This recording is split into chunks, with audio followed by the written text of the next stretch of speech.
राधे राधे गुरुजी। राधे श्याम। गुरुजी, मुझको काम, क्रोध, लोभ और भय से पूरी तरह छुटकारा पाना है।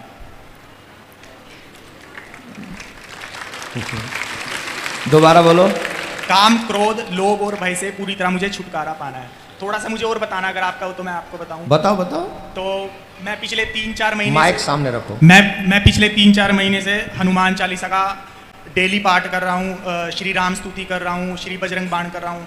और मुझे काफ़ी, मेरा काम तो लगभग मुझे ऐसा लगता है ख़त्म ही हो गया। जैसे कोई प्राइस स्त्री मेरे आगे आती है या तो मैं नज़र झुका लेता हूँ, उनकी चरणों की तरफ देखने लग जाता हूँ, उनसे नज़रें नहीं मिलाता। और ऐसा हुआ था कि 3-4 महीने पहले मेरे जीवन में काफ़ी बड़ी समस्या आ गई थी। उससे पहले मैं भगवान को नाम जाप वगैरह नहीं करता था, हालांकि मैं मानता था, बट वो ऐसी समस्या आई ना, मुझे चारों तरफ और कुछ नहीं दिखाई दिया, बस भगवान भगवान भगवान। तब से मैं डेली हनुमान चालीसा का पाठ कर रहा हूँ और मेरा जीवन बदल रहा है, मुझे खुद ही महसूस होता है। और बड़ी कृपा हुई है हनुमान जी की, राम जी की मुझ पर। और पिछले हफ्ते 10 दिन पहले रात को 9:45 बजे मैं अपने घर पे आराम से लेटा हुआ था। मेरा भाई अचानक से बोला, चल तुझे वृंदावन घुमा के लाता हूँ। 15 मिनट में मैं वृंदावन चला गया और वहाँ मुझे श्री प्रेमानंद जी महाराज जी के भी दर्शन हुए। और ऐसा भी कहते हैं कि वे संतों के जब दर्शन होते हैं तो भाई बेड़ा पार हो जाता है। और अब देखो, आज तक कभी मैंने सत्संग नहीं सुना। मैं पिछले 1 हफ्ते से लगातार आ रहा हूँ, 3:45 के राउंड यहाँ पे बैठ जाता हूँ और आपका पूरा 3-4 घंटे का सत्संग सुनता हूँ। और यही सब चीज़ें जो यहाँ पे होती है अपनी मम्मी को जाके बताता हूँ, तो काफ़ी अच्छा लगता है मेरे मन को। पॉइंट नोट करें। ये उन बच्चों के लिए है जो कहते हैं कि आज के ज़माने में हम ऐसे कैसे जीवित रह सकते हैं। तुम्हारा ये जो अभी कथन है, ये युवाओं के लिए एक बहुत बड़ा उदाहरण है और इसे तुम कभी अभिमान करना मत। तुम कभी इसका अभिमान करना मत, नहीं तो तुम ही गिरोगे। ये हनुमान जी की विशेष कृपा तुम्हारे ऊपर है हनुमान चालीसा के माध्यम से, कि तुम्हें अपने आप ये चीज समझ में आ गई कि नहीं, स्त्री भोग का विषय नहीं है, स्त्री सम्मान का विषय है, उसका सम्मान करना चाहिए। हनुमान जी महाराज ने सबको मां बहन ही समझा और हनुमान चालीसा, हनुमान जी का पाठ करने वाले लोगों में ये गुण आता है। इसलिए जब तक शादी नहीं हो जाए, प्रत्येक हिंदू बच्चे को कम से कम सुबह शाम 1-1 हनुमान चालीसा का पाठ अवश्य करना चाहिए। तो हनुमान जी महाराज 2 काम करेंगे। क्या करेंगे? एक तो हनुमान जी तुम्हें मन पे तुम्हारे कंट्रोल करवाएंगे, जैसे इस बच्चे के पे करवाया। दूसरा, संकट आने पर तुम्हारी रक्षा भी करेंगे। 2 काम करेंगे हनुमान जी।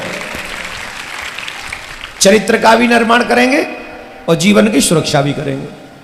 तो इसके लिए बहुत जरूरी है कि आप ये जो कर रहे हो इसे करो। देखो, तुमने कहा मैं काम, क्रोध, लोभ, मोह, भाई अच्छा भय, भय तो कुछ है ही नहीं, वो तो खत्म हो जाता है 1 सेकंड में। हनुमान जी के चाहने वालों को कोई भय नहीं। लेकिन सबसे खतरनाक जो चोर हैं, बलवान हैं, वो है 5: काम, क्रोध, लोभ, मोह, ईर्ष्या। ये 5, और इनका 5ओं का पूर्ण विनाश नहीं होना, पूर्ण विनाश नहीं होना है। अब तुमने कहा काम का विनाश करना है पूर्णतः, मान लो कर दिया और तुम्हारी पत्नी आ गई, आगे वंश कैसे बढ़ेगा? तुम तो काम का नाश कर चुके। तो क्या करें? काम भी हो लेकिन धर्मयुक्त। भगवान श्री राम ने भी काम को स्वीकार किया, कृष्ण ने भी काम को स्वीकार किया, लेकिन धर्मयुक्त।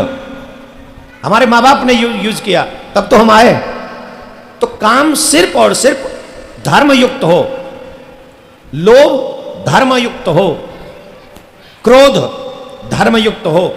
अगर द्रौपदी की साड़ी जब उतारी जा रही थी, पितामह भीष्म क्रोध करते उस समय, तो क्या महाभारत का युद्ध होता? जवाब दो।